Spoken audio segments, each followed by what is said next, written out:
Well, that's a no-brainer. You just have to go outside and see it for yourself. No matter where you are in America, you're either in a drought, a flood, a tornado, or hurricane. Something is happening. I'm standing here in a hollowed out business located on Fort Myers Beach, a business and an entire community that was devastated by Hurricane Ian in late September. This community has suffered horribly from particularly storm surge, less so than hurricane force winds. That surge overtook this island in 10 to 14 feet of water depth, destroyed all of the businesses, and took many, many human lives.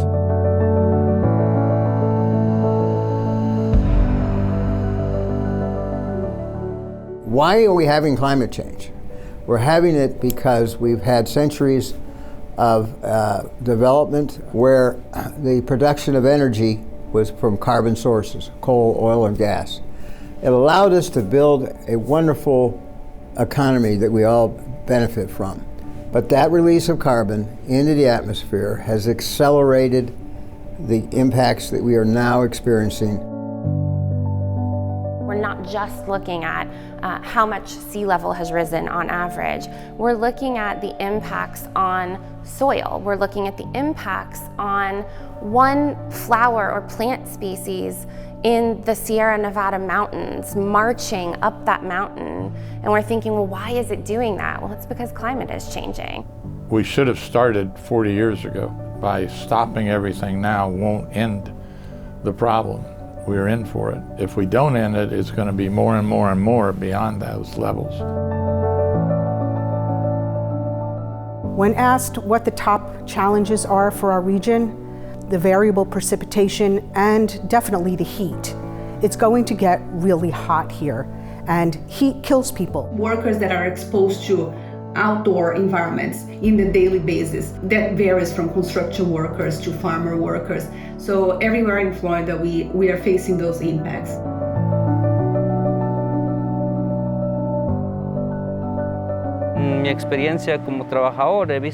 Myself, as a farm worker, I've seen and experienced the rise in temperature firsthand. I've been working in the fields where a fellow farm worker passes out because it's too hot. Sometimes myself, I've gotten cramps working in the field. But there's really nothing you can do about that because you don't want to go and speak out or not continue working, because if you do that, then you're not promised that the next day you're going to have a job, right? You don't want to build the reputation of being the person who can't handle this heat. When you want to look locally, let's take South Florida, East or West Coast, you have to also add in the regional influences and flowing of the Florida current in the Gulf Stream, and the redistribution of mass. As ice melts, water is not attracted to that big mass, so it moves away. Those add in South Florida to our sea level rise. So a 5-foot sea level rise might become an 8 or 9 foot sea level rise. They're at 2-foot intervals, and you can see how quickly the Naples area, Southeast Florida, Sanibel area is inundated. Here we're only at 8 feet and South Florida is gone.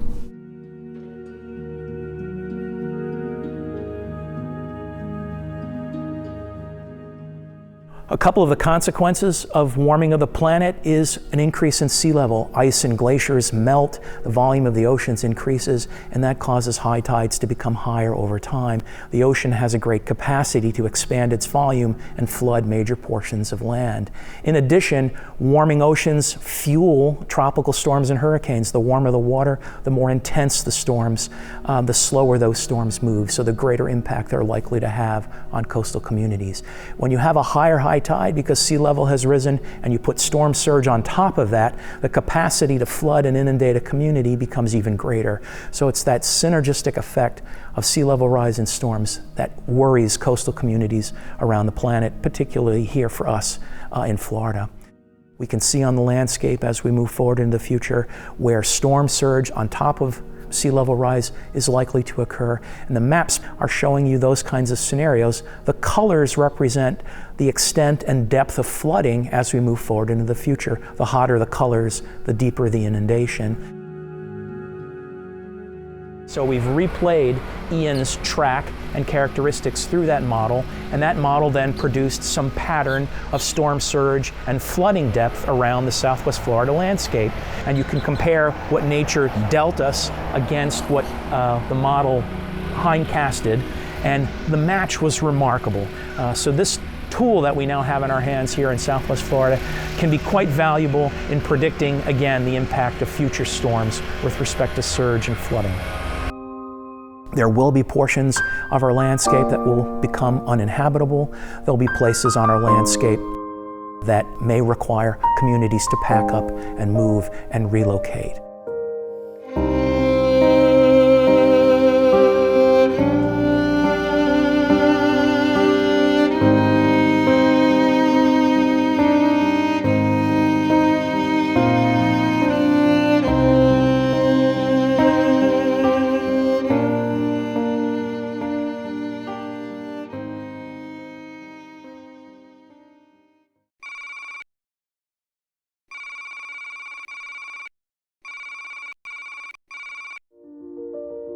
There are things we can do about it, and all of us as individuals and companies and businesses and government, we have to get together to do what we need to do to stop as much as we can. What we really need to do is be more responsible, be engaged, and stop consuming as much as we can, recycle not only the water, but recycle everything we have to actually be more sustainable. You know, we have no plan B, we only have one planet.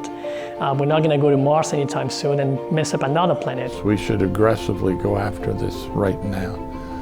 Changing our energy sources, planting trees, all these things that will help make a more habitable planet for ourselves and all our future generations. To tackle climate change, what we're really going to have to do is have a paradigm shift in the way we use resources. All types of resources, from the consumer goods that we buy, purchase, and throw out, to water, to land. Ultimately, what we want to do is create a built environment that's a little bit denser. We can create really great places that are just a little more urban, a little more compact, and that will be a huge impact on our climate future. Congress passed and the President signed the Inflation Reduction Act, and I believe that's the first piece of legislation, the first law that directly addresses mitigation by providing economic incentives for greener technology, for more efficient energy sources. We have an active program of converting our fleet of county vehicles to electric vehicles, deploying solar on top of rooftops, floating solar arrays, capturing methane from our solid waste facilities.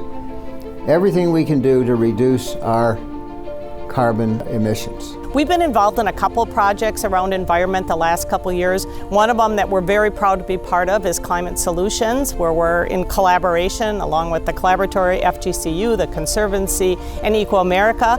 The second project that we worked on were trees. We had the Botanical Garden grow for us 3,500 trees that we handed out to anyone in the community who wanted them. Everybody can actually do his little piece. Whether you're vegetarian, whether you're making a home like mine, you consume less, you downscale. All of those are very, very easy tips that everybody can do. We're really lucky here in Southwest Florida. We have a group of high school students called the Youth Against Climate Change that were really inspired by the global youth movement around climate change and are doing what they can right here in Southwest Florida to inspire change in their communities. Vote with your wallet. Support companies that have green policies. Keep your thermostat at a moderate level. Use public transportation or ride your bike. Eat less beef, poultry, and dairy. Drive an electric vehicle or hybrid. Shop secondhand. Americans buy 68 new items of clothing each year. Go solar if you can. Plant trees. Reduce loans and fertilizers. Elect green candidates. Become climate change ambassadors, like us.